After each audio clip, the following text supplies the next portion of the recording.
I'm joined today with Chef Dana Herbert. Chef, thank you for joining us today. Oh, thank you for having me. You've come to Rocky Mount to give us a little bit of a tour about diabetic cooking, how to prepare healthy meals. Tell us a little bit about it. Well, I got involved with the Diabetes Academy a few years ago. My brother's diabetic, my grandmother's diabetic, and I noticed they would come to the shop, maybe try to sneak a little something here and there. And so the light bulb went off, and I said, okay, well, with the fame and the notoriety, why don't I do something responsible and help my family at the same time? So I started kind of playing with some of the diabetic sweets, and then we started playing with their meals and so forth, how we could lower the sugars or carbs so that they could, enjoy a little bit of dessert. Well, you're with Novo Nordisk doing the Diabetes Academy, and you mentioned the family members coming in and sneaking sweets. You're a pastry chef. I am. I am a pastry chef. Tell us a little bit about you. I think you're from Delaware. I am. I'm from Newcastle, Delaware. That's where my shop is. I live in Bear. But I went to school for both culinary and pastry, so I'm kind of like this dual-headed kind of chef, which is a little rare for our field. But I love it. I mean, I love making people smile and keeping their tummies full. And you have a cookbook, Sweet and Savory. Tell us a little bit about that. You said the culinary and the pastry. How do you meld the two? How do you get creative in the kitchen by putting the two together? Well, the Sweet and Savory Union, it was actually the title to my wedding because my wife is more on the culinary side. So we thought it was a perfect union, in the culinary world. And hence, that's where the title of the book came from. And it really depicts my style. I kind of blur the lines between sweet and savory. Say, for example, I'll take a beef fillet, and I'll rub it with coffee and a little brown sugar, espresso, and those sorts of things. Or I'll play with the dressings. Actually, one of the items I do for Novo Nordisk sometimes is a sugar-free chocolate dressing for a pear salad. So I kind of float back and forth, keep everybody guessing. Absolutely, and I'm sure it makes for interesting dinners with your wife, since she cooks as well, trying to come up with who can come up with the most creative dish. She does. But hidden secret, I try to play amnesia when I get home because she cooks really well. So I try to pretend like I only know how to bake. But Well, you mentioned your family, and there's a line of diabetes in your family, and that's sort of being your inspiration. What's your inspiration when you get in the kitchen? Tell us a little bit how you started in the kitchen. I really started in the kitchen. I always credit my grandmother. My grandmother can cook really well. And so I would just hang at the edge of her counter, whenever we went to visit, hoping, she'd give me the bowl from, or the beaters from the cake she was making, or the sugar cookie dough that's left over. And I guess that's kind of how I got started with food. And I guess you could say the light bulb went off in high school, and I just started making stuff. I came home, and I just opened the cookbook and just start either cooking or baking, to the point where my mom said, wait, you got to eat all this stuff that you're making. There's stuff all over the kitchen because I'm just trying it out. Trying it out. And of course, that led into you opening your own business. And then you were on Cake Boss a couple of years ago, where you were the winner of that. Yes. Tell us about that experience a little bit. Was that a jumping off point in your career, or was that just sort of the peak, the culmination? Tell us a little bit about that. Well, I mean, I definitely believe, going on Cake Boss was definitely a catapult into where I wanted to be. I had done a little bit of TV before, some of the different challenges and so forth.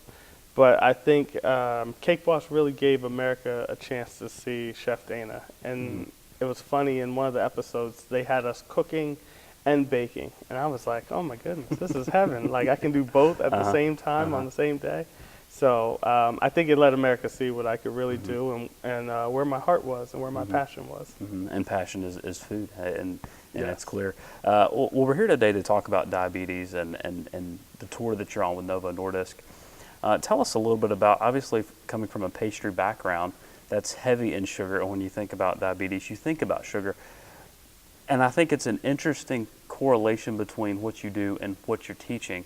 And it gives you a really good ability to show and teach how to use everyday items and keep it where it's not going to affect you negatively. Tell us a little bit about that. You're absolutely right. I mean, everybody, thinks because I'm a baker, everything I make has to be, laden with sugar. or laden with butter. But I guess joining Novo Nordisk and the Diabetes Academy, and just, for my own personal reasons, it really challenged me to say, okay, wait, stop. How can I help someone else enjoy what I regularly enjoy every day? So I started playing with, some of the different sweeteners, and then trying to figure out with some of the different fats and stuff, how to recreate some of the different items that I make. Well, being in the South, there's two things when it comes to cooking, and I think it's routine and lots of flavor. And of course, those flavors are heavy with salt, meat, fat, sugar. What's some advice that you would give to someone who is, maybe has diabetes in their family, maybe has diabetes, and they're trying to figure out some different alternatives? What's some advice that you would give them? Right. Well, I mean, just like with my family, we have a fair amount of family members who do have diabetes, whether it's type 1 or type 2. And so some of the things that I focus on is, number one, moderation. Like that's just key. If you can handle that and get that under control, what is a real portion size versus, going to the steakhouse and having, this slab of meat on the plate. If you can grasp or get your mind around what real portion sizes are and what your body needs, that would be step number one. And then after that, I kind of look at my carbs and say, okay, am I going over? Am I not? Where can I, if I want to, cheat a little bit and take away from somewhere else? But that's where I start. Okay. And what would be a message if you're talking to the people today? What's your message, overall message, trying to get out to the people that will be here today? Really, my overall message is I want to see people live a long and healthy life. And it's whether you have diabetes or not, doing things in moderation is what's going to get you there. Being mindful of what you're fueling your body with will help you live a longer life. Well, Chef, we certainly appreciate you joining us today, and we know it's going to be a successful event. We're looking forward to seeing the crowd here today, and we know there's going to be a lot of great information that you're going to put out. I'm excited because I like to see what you do. It's not over the heads of people. It's practical, everyday things. Exactly. Give us a sample of what some of the dishes you're going to be fixing today. Well, I mean, you nailed it on the head. I don't make anything overcomplicated, because if it's overcomplicated, no one will ever get it. I could show off as a chef, but it's not going to make sense. Today, we're going to make this awesome cabbage and jicama slaw. It's going to be the base or the palate for the salmon. It's a seared salmon with a simple orange sauce. We sweeten it just a little bit with Splenda. And then we're going to do a different take on spinach. We're going to do some pine nuts, raisins, a little balsamic. So just a little twist from what you're used to, but full of flavor. It sounds delicious. Thank you. Healthy habits, developing healthy eating habits, getting to a place to where you can still enjoy food, but maybe make some changes in how you eat. Not cuts, but make some changes is the key. And we appreciate you here today showing us how to get to that place and some practical things. Thank you. All right. Well, we look forward to seeing your presentation. All right. Can't wait. Thank you very much. Thank you. So, everybody like salmon? Yeah? All right. Spinach? Oh, this is a good group. Good group. All right. Healthy group. Yes, I I like to them. eat healthy. True story. I used to hate spinach when I was growing up. My mother used to almost have to coerce me to eat it, and I'd always tell her, "I'm not Popeye, Mom. I'm not eating that." and now I love it. So your taste buds change over time. All right. So the first thing we're going to make today is going to be our slaw, and what we're going to do is we're going to make the dressing for it first. But before I do that, if you guys do have any questions, you can raise your hands. Krista would be happy to field them as we're working. I want you guys to feel like you can ask anything you want to ask while we're up here doing our thing, all right? All your food questions are welcome. Anything Cool. you want to ask. You've got a free CD here in front of you to help you get through this. That's it. That's it. All right. So for our recipe, the slaw, the first thing that we're going to make is the dressing. Now, it's really simple, really easy. I have some rice wine vinegar. I have a little bit of sesame oil. We're going to add that to the bowl. We're going to add a little bit of honey. Now, I'm using honey. Anybody know why I'm using honey? These guys are good. Have you guys been watching tapes? I All think right. they've all been to one of Carolyn's classes before. Yeah. All right. And it raises your glycemic index slower. So that is good. So we're going to add a little bit of honey here, just about the equivalent of a tablespoon. Does everybody know what glycemic index is? Is that a new word? Okay, so glycemic index is how fast that carbohydrate raises your blood sugar. And ideally, you want to find those food items or use those in your cooking that have a lower glycemic index so that your blood sugar rise isn't so high and so fast. So you will hear a lot about, low GI, high GI foods. Yes?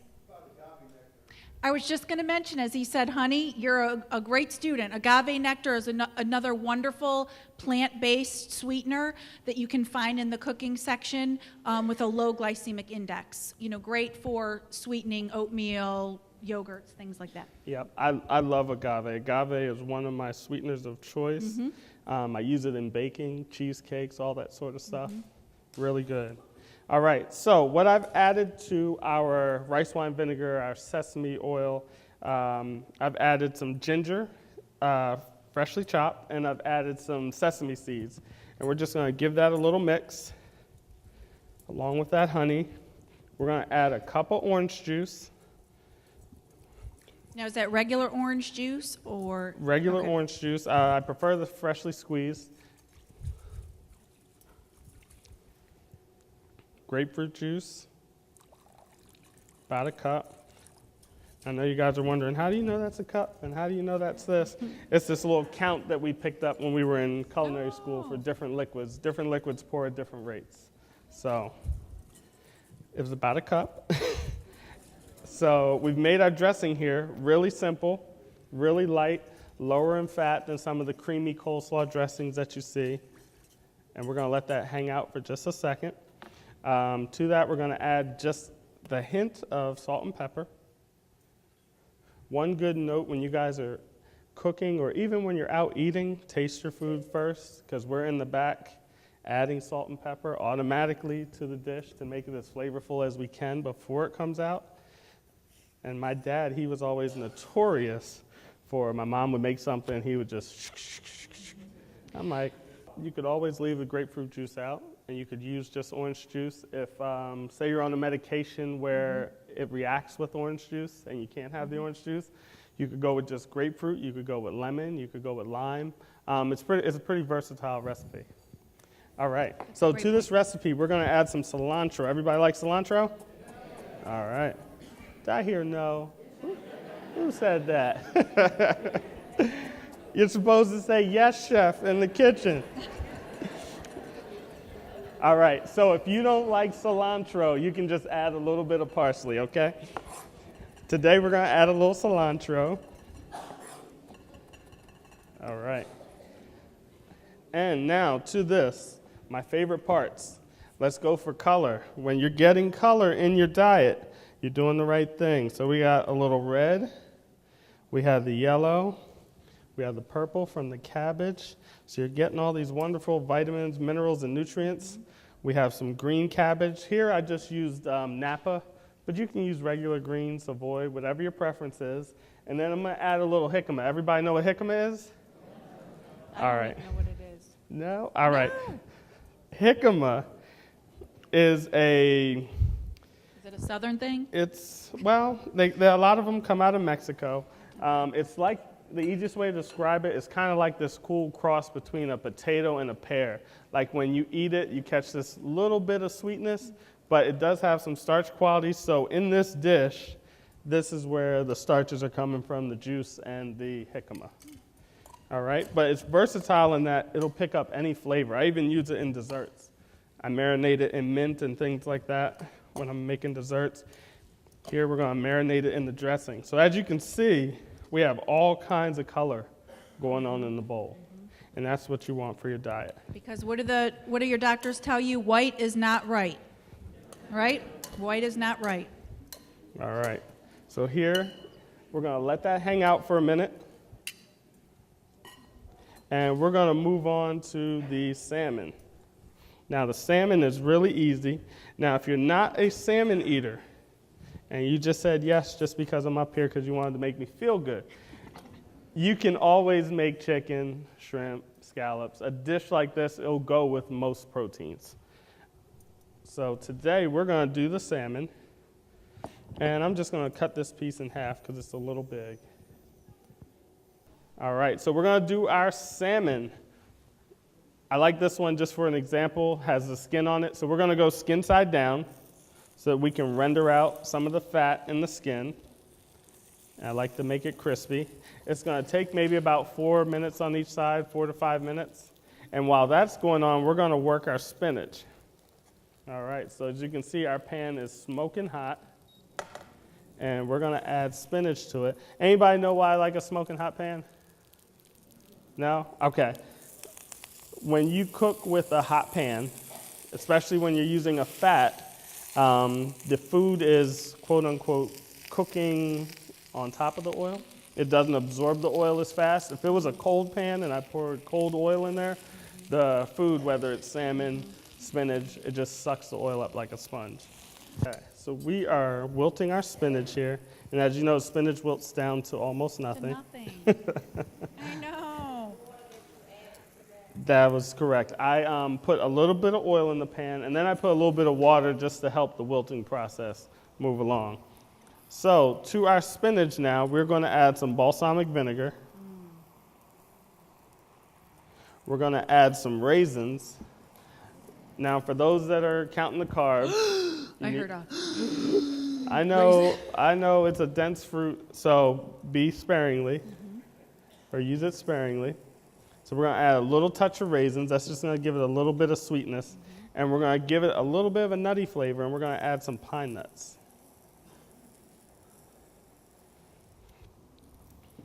My wife. You can if you don't like pine nuts. I also like pecans in there as well. Walnuts are good. My wife always teases me. She says, how come you cook all the good stuff on the road, and then when you get home, you play amnesia when you get in the kitchen? I'm going to slide over here and flip my salmon. There we go. Smells good up here. Smell I anything know, out I'm there? getting hungry right now.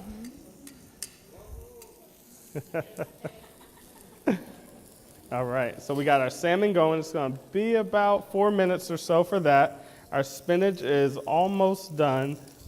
I'm at the point where I'm almost ready to kill the heat. That's what I love about these induction burners. You guys used to induction? You want to see a cool trick? All right, I'm going to show you. We're going to do it with a single. How about that, just in case? Not a 20. Not a 20. All right, so dollar bill. We're going to cook on that single. We're going to pull the dish together, and we're going to make it look just like, you know, you were in the kitchen forever, so you can impress your friends. We're going to do it just like the restaurant. We're going to put that there. Fancy restaurant. Yeah. And we're going to put our salmon on top, and we're going to let that hang out for 1 second. And So any reason why you serve it skin side up? I like to serve it skin side up just because it's got that little crispy skin. That's just my preference. All right, so we're going to add the orange juice to the pan we just cooked the salmon in. And we're adding it to that because we want to what? There you go. You want to get the flavor that was in your pan already. So you guys are chefs, I'm telling you. All right, so the next thing we're going to do is I'm going to take the cornstarch and my Splenda, and I'm going to mix it around. And basically, I'm going to do this just to break up the starch molecules in there. Almost like when you're baking sometimes, you're making different creams. You mix the starch with the sugar. Same principle. And we're going to add the fat-free half and half. Now, that one threw me off when I first heard it. I'm not going to lie. I said, fat-free half and half? How'd they pull that off? But I was reading the labels. It's not bad. Not bad. The only thing sometimes you have to watch for, and whether it's this or anything else, check your salt content, because sometimes with fat-free stuff, they'll try to sneak some salt in there to try to bring the flavor up. So just double check your labels. Same thing your doctors tell you. And also bring up the carb level. If you're pulling fat out, they might add sugar. So that's the other thing to look at. So low fat isn't always the best. Yeah. All right, so we're going to add that cream to our pan, and we're going to let that bubble for a second, just so that'll come together. If you want to give it a touch of sesame seed, you can right here, just to give it a nice little flavor and look. Look at that, huh? Did my dollar burn up or what? All right, don't try that at home, though. I'm not responsible. No, but that's the secret to induction pans. They react with the pan, and that's what the pan heats up, and not necessarily the burner itself. All right, so we're going to add some spinach to our dish. We're going to put that right there. And we are going to put a piece of Romano cheese or Parmesan cheese right there on the top. And then last but not least, we're going to add a little bit of our sauce here.